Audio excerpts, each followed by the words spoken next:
One of the shows I've started getting back into again now that's back on Netflix since I don't have Hulu is Community. If you're unaware of it, it's a great show. Ran for 6 seasons. The joke from the series is 6 season movie, which coincidentally seems like it might be happening for a movie. But anyways, in the show, there's this concept of the darkest timeline. And as I've been watching the show again, kind of just in the background while I've been working, I've had the thought, you know, I would almost rather be in the darkest timeline. Because right now, honestly, I think we're in the dumbest timeline.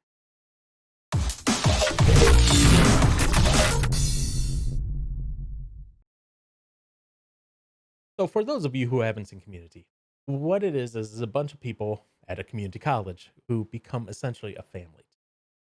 And in one of the episodes, they're having a party in Troy and Abbott's apartment. And they have ordered pizza.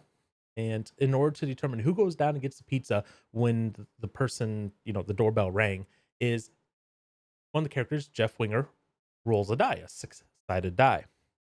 There's 7 people in the group, by the way. Uh, and anyway, they're going around and every number is represented. 1 through 6 is represented, and in a random order. And they show what happens when that person goes down and gets the pizza. And in this episode, Abba goes, you're creating multiple timelines now. And they actually show like a little board.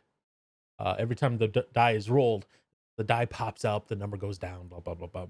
And that's when the different scenarios happen. Well, out of this came the concept in Community, and they actually used it in later episodes of the darkest timeline. The darkest timeline is where things went so horribly bad during that dinner party that it caused, the characters to transform from how we know them in the show to essentially evil versions of themselves. And it worked to great effect. But that's what got me thinking. We have to be in the dumbest timeline right now. Hear me out. When I say we're in the dumbest timeline, I'm not talking about the fact that we have people protesting for, things that and grievances that they have had for the longest time. And they're for the most part, now I'm saying this right here, for the most part peacefully. However, there are instigators causing issues. Those who are coming in purposefully to cause damage and make it look like the other riots are tied to them. Now, or protests are tied to them as riots. Let me phrase that right. Now, some of these are and have been damaging to property. So we have the whole spectrum across the board. But that being said, people do have a First Amendment right to gather peacefully. So if they want to protest, I will support it fully. Okay.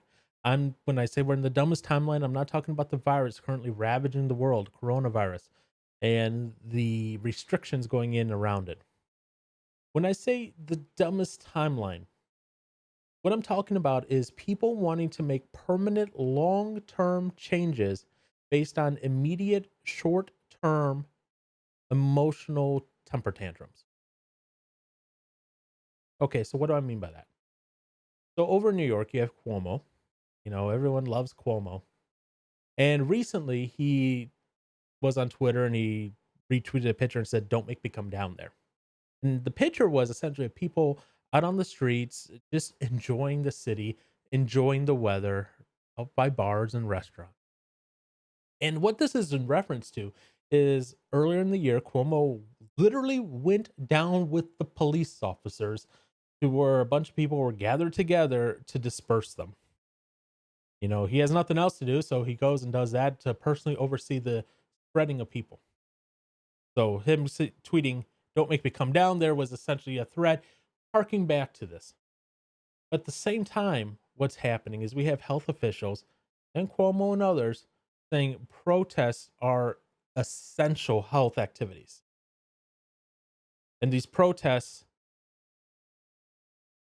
again, allowed on the First Amendment right. And I have no problem with that. But our inconsistencies in how we apply things, whether they're politically expedient or not, is what is kind of dumb. We're in the dumbest timeline. And then we have communities calling for defunding and dismantling of police departments. Now, I have seen people go over on and on and on and on and on and on ad nauseum saying, "Oh, just because we're saying defund the police doesn't mean we want to get rid of them." Listen to the people that started this whole thing. The people from Minneapolis, the aldermen in that want to get rid of their police department. They were interviewed by CNN and they were asked, "What are you essentially looking for?" And they said, it's going to take a little while because they got to figure out what the new thing to replace the police is going to look like in the community. But they want to get rid of the police department.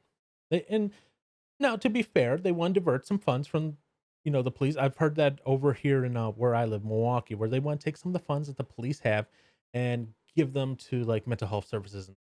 Okay, fine. You want to make a case for that? I want to listen to that. That's, moving some funds around to get things done. Cool. But getting rid of the police department, you look over at Chaz in Seattle, and in their written demands that they gave the mayor, they had two particular things in there. One, get rid of the police department completely, get rid of all police. And the next being get rid of the court system. They wanted the court system completely abolished. Okay. You want to continue saying, "Oh, but they don't really mean to get rid of the police department." The mayor of Minneapolis. So we're going back to Minneapolis because Minneapolis is kind of where this whole thing started. The protesters were out and the mayor was there trying to do the right thing, I guess. He was listening to his constituents, he was talking to them, he was there at the protests, he was wanting to see justice as well. Beautiful. And the protesters essentially put him on the spot and said, "Do you support getting rid of the police department?" And just to make it 100% clear, because everyone's going, "Oh no, we just want to move funds around." They go, "I don't want to see a police officer in my neighborhood again." That's not moving funds around. That's getting rid of police 100%. And the mayor couldn't commit to that. So since the mayor couldn't commit to that, they essentially booed him out of the protest. Kind of feel sorry for the guy. He was standing up for what he believed in. He was saying not what was politically expedient at the time, because saying what would have been politically expedient would have been, yeah, get rid of the police. He said, no, I can't commit to that. I'm not going to commit to that, and I don't believe in that. And he got booed out. So we're taking immediate hurts, immediate wounds, applying our emotions, and saying, I want to make these drastic, sweeping changes. No. See, here's the thing about being an adult, and something I've learned. You don't deny your emotions. Your emotions are there. We're not robots. We're human. We have them. They're going to impact what we do, how we feel, what we think, what our actions are. There's no denying that. I've seen people online say, well, these riots and destruction of property is like when I get angry and throw paper and cuss and throw my phone across the room. And yeah, people do randomly have strong outbursts of emotion, but we should not make life altering decisions based on that. When I was in inpatient and outpatient therapy, I was considering moving from my apartment. And one of the things that I was told was that when you are going through an emotional situation, when you're going through something where you have to heal, when you are going through something traumatic, you don't make drastic changes. You don't make big swathing changes in your life because Part of that might be you're just running on emotion. You're wanting to make a change for the sake of making a change. Sometimes what you need to do is let that pain simmer and dwell for a little bit while you attack it logically. I'm not saying that's denying your emotion, but instead what that is that's looking at your emotions, looking at what it's causing you pain and hurt, and approaching it and saying, what's the root core of this? And now maybe after we get there, these same people will still be on the same thing. Okay, then let's have that conversation. But to say we are outraged by these injustices, and I don't think you will find one person who will disagree about what happened to George Floyd being an injustice. I honestly don't think you will. Everyone was pretty angry and upset about that. But you can't let emotion be the driver behind change. Maybe let it be the catalyst. Start the process. But once it has started, we need to pull back and look at things logically. We need to have things planned out before we make any changes.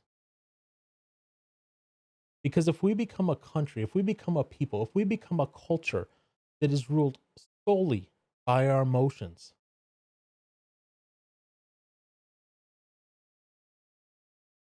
we will not survive. Because what our emotions tell us we should do will change daily, weekly, hourly. One day we're doing the right thing according to our emotions, and the next day we will not be. Our emotions can change. Facts don't.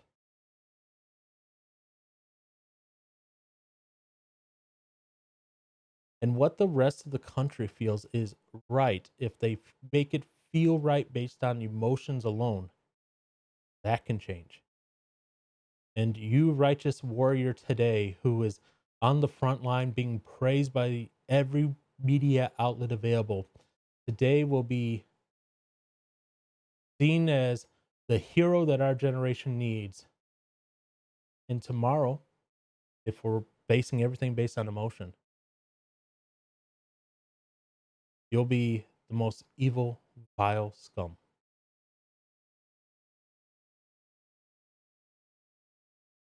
I say we're in the dumbest timeline. We're not letting we're not letting ourselves be led properly. Through going through things logically, through stepping back and stopping from having those temper tantrums, even though we want to have them. And those temper tantrums, not saying you're throwing yourself down on the street and crying and throwing a fit, but I'm saying you're going, defund this, defund that, defund this. Okay, you want to do that. Step back. Build a logical case for it, and then we can have that conversation. Because when emotion is the ruling factor behind any society, you're going to have a society that stands for absolutely nothing other than the latest thing for us to chase in the eventually, like a bunch of lemmings, we're just going to go right off the cliff.